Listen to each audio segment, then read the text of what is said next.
আসসালামু আলাইকুম। আজকের ভিডিওতে আমরা কথা বলবো একটি অত্যন্ত আলোচিত ও সমালোচিত বিষয়ে। বিএনপি নেতা সালাউদ্দিন আহমেদের সাম্প্রতিক বক্তব্য নিয়ে, যেখানে তিনি বলেন ইশরাক হোসেনকে শপথ না পড়ালে আন্দোলন অন্যভাবে রূপ নেবে। তাহলে প্রশ্ন হলো, এই বক্তব্যের পিছনে বাস্তবতা কি? এটি কি রাজনৈতিক চাপের নতুন কৌশল, নাকি গণতন্ত্র রক্ষার সত্যিকারের আহ্বান? চলুন খোলামেলা আলোচনা করি। প্রথমত, প্রসঙ্গটা কি? ঢাকার নির্বাচনে জয়ী ইশরাক হোসেন এখনও শপথ নিতে পারেননি। সালাউদ্দিন হোসেন এই পরিস্থিতিকে কেন্দ্র করে সরকারকে হুঁশিয়ারি দিয়ে বলেন, আজকালকের মধ্যে শপথ না করালে আন্দোলন অন্যভাবে রূপ বদলাবে। এখানে প্রশ্ন হচ্ছে, কিসের ভিত্তিতে এই হুঁশিয়ারি তিনি দিলেন?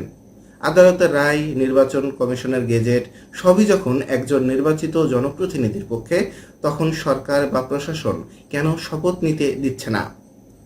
দ্বিতীয়ত, আন্দোলনের হুমকি, সমাধান নাকি অশান্তি?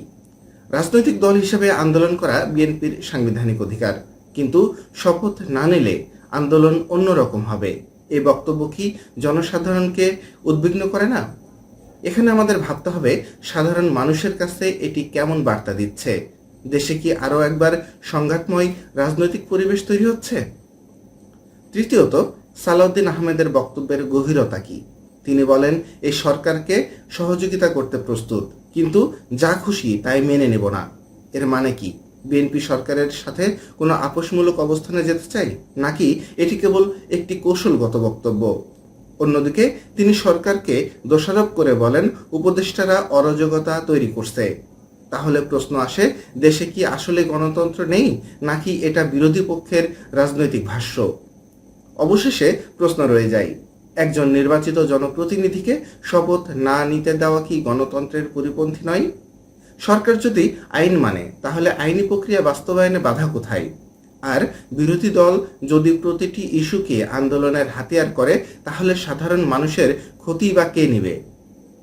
বন্ধুরা, রাজনীতি নিয়ে প্রশ্ন তোলা মানেই দেশের বিরুদ্ধে নয়, বরং প্রশ্ন তোলাই হচ্ছে গণতন্ত্রের চর্চা। আপনারা এই প্রসঙ্গে কি মনে করেন? কমেন্টে আপনার মতামত দিবেন। ভিডিওটি ভালো লাগলে লাইক দিবেন, শেয়ার করবেন এবং সাবস্ক্রাইব করতে ভুলবেন না। আর ভিডিওটা যদি ফেসবুক থেকে দেখেন, অবশ্যই আমাদের পেজটি ফলো করে আমাকে সাপোর্ট করুন। দেখতে থাকুন, ভাবুন এবং সচেতন থাকুন। আসসালামু আলাইকুম ওয়া রাহমাতুল্লাহ।